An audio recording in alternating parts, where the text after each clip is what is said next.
We've got Mustafa Johnson. I doubt you want to open with a comment or statement, Mustafa, so we'll just go right to questions. So first up is Adam Munster from Buff Stampede. Adam? Hey, Mustafa. During camp last year, you had a lot of new faces and not a lot of experience in that defensive line group. How different has it felt early on during this camp with the defensive line group? More confidence in having guys that have been here that aren't so young that can have the opportunity to play. We still have a lot of learning to do because we didn't have that much of rotation last year, but all in all, we're ready. We're going to get going. Justin Guerrero?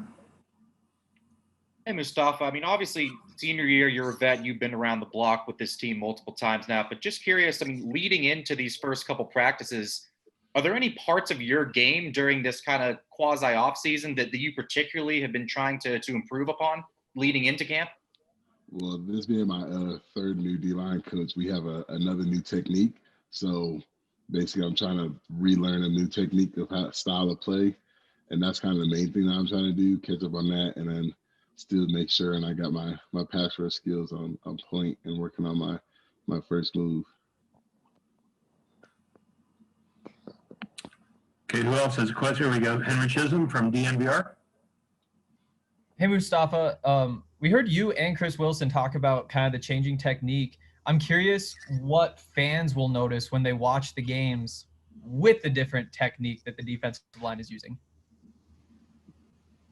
I think they're going to notice havoc more plays in the backfield, more dominating gaps, more havoc plays, really.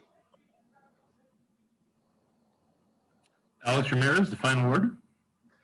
Good morning, Mustafa. Thanks for taking a couple minutes with us. Obviously, you are one of the leaders on this team, on the defensive line. Not only that, but on the overall team.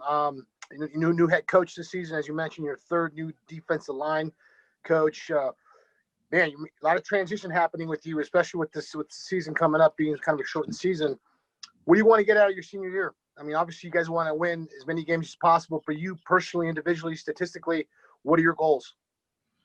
Basically, I want to finish with 10 plus sacks. I want to, like my first year here, I was close to that TFL record. So I want to try and beat that. I had 18. I think it's like 22.5 in the season or something like that. So that'd be a goal to get to that. And then overall, just be a good captain to help the people around me elevate, not just myself, but elevate everyone around me. Jack Carlin, and I have to apologize. I'm not sure where you're from. CU Independent. There we go. Cool. Thanks, Mustafa. I was just wondering with the increase in soft tissue injuries in the NFL right now, if you guys are doing anything different, maybe like warm-up wise or stretch wise, or if that's a concern on your guys' mind right now. Oh yeah, big concern. So we had a couple early on, but now we have like this period during our COVID testing where we are stretching, foam rolling, everyone's taking care of their bodies until they get cleared to like leave and like go into the locker room and stuff like that. So there's a whole big open field where people are stretching, foam rolling, doing anything that they need to take care of their body, make sure they're safe. And then all in all, after that, they're making sure that we're hydrated at all times, making sure that we have food, all those important things. Cool. Back to Adam Munster Tiger. Mustafa, you guys don't have a lot of seniors on the team, but the seniors you do have played quite a bit of football at CU. What's the leadership dynamic like on this year's team? We got our defensive leaders, got our offensive leaders, and the dynamic is really like we're all trying to elevate people with us. We try to make sure people know what they're doing because we're running the same defense, so it's easy for us to make sure people know their gap, know where they're supposed to be technically sound, things like that. There's a lot of key points that we're trying to emphasize as like our leadership to make sure everyone's on point and we can't have those like mental errors and big plays. And back to Justin Guerrero.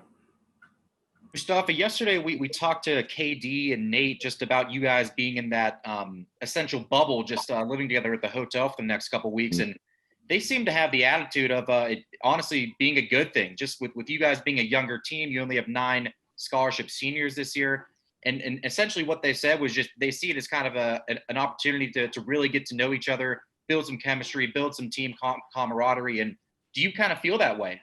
Would you share those sentiments that this bubble actually has its benefits?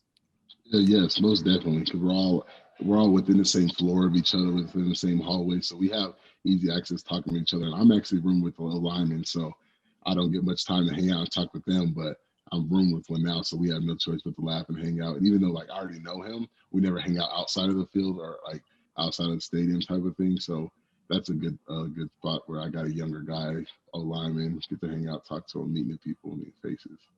Mustafa, who's your roommate? Jake Wiley, Cool. offensive tackle, yeah.